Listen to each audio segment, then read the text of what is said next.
Hey there! Today I want to show you how to move objects on other objects, like this cannon on a sphere.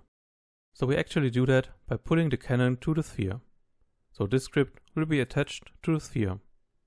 First, we need a pull center. This will be the transform position. Then we need the object we want to pull. This will be the cannon. Then we calculate the direction we have to pull.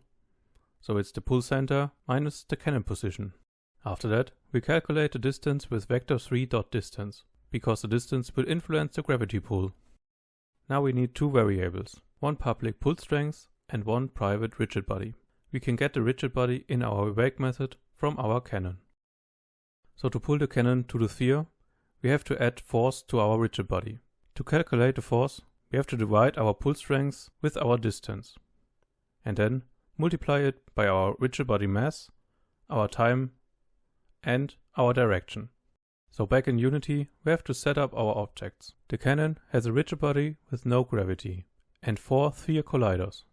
The sphere has a mesh collider, and all colliders have a physics material, which I call slippery, because I set the dynamic friction and the static friction very low.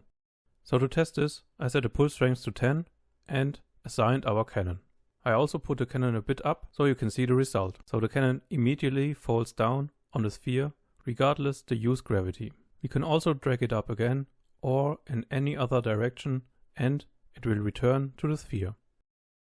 But we also want to move our cannon on our sphere. So for this we use the new input system. We have the method onMove, and with this we call the cannon instance.move with our vector2 from our input. So in our move method we map our input to our vector3 input. We map x to x and y to z, and then multiply everything by 4 to give it a bit more strength. We assign this input to a private variable and then add a relative force in our fixed update. So now we can move around with the arrow keys, and if you attach a fire point, you can also fire at will. So, I hope you learned something new today. Subscribe to watch more tutorials, and I'm sure I see you in the next.